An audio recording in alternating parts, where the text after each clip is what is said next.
Hello friends, today we are making two very quick and easy protein rich recipes, moong dal chila and moonglet. Both the recipes are very simple to make yet very tasty. For these we need yellow gram lentil which is moong dal. I have soaked it for about 30 minutes in lukewarm water. For moonglet you need finely chopped tomatoes, capsicum, grated ginger, onion and green chilies.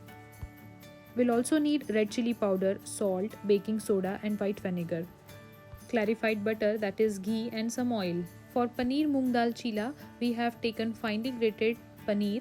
To this we are adding roasted cumin powder, chaat masala, salt and red chili powder.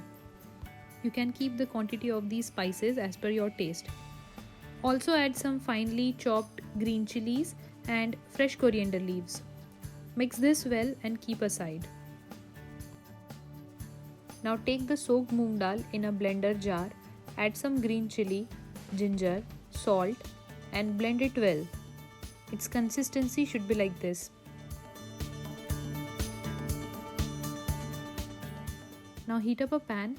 If you are using non-stick pan, do not put oil at first. Spread the batter like this and let it cook for 2 minutes.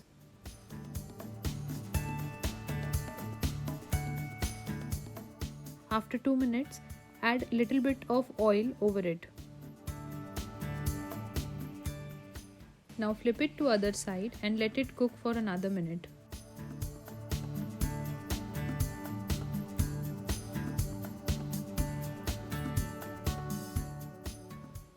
Once cooked, spread the paneer mix on half side of the chila.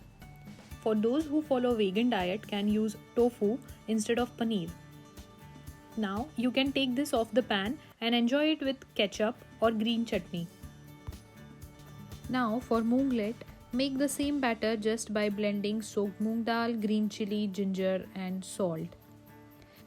Add all finely chopped veggies and I am putting some more grated ginger over what I have already blended with the moong dal to enhance the flavors. Mix all of them together to get this kind of consistency.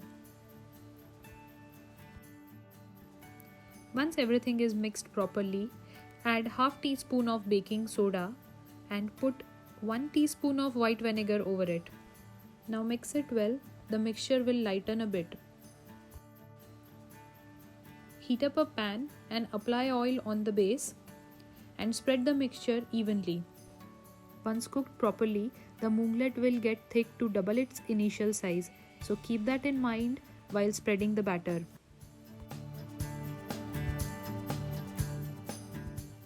Now cover the pan and let it rise. You can also add some red chili powder on the top. Let it cook for 2 to 3 minutes on this side and then 1 or 2 minutes on the other side.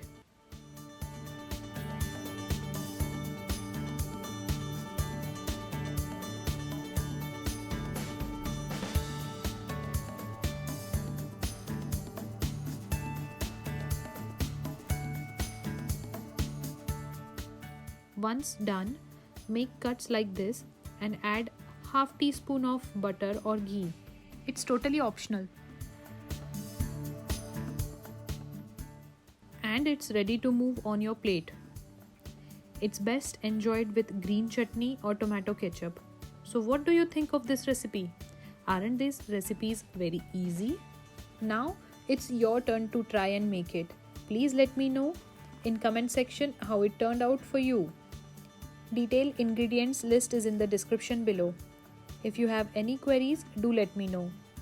If you enjoyed watching this recipe video, do give thumbs up and don't forget to subscribe my channel for more recipes.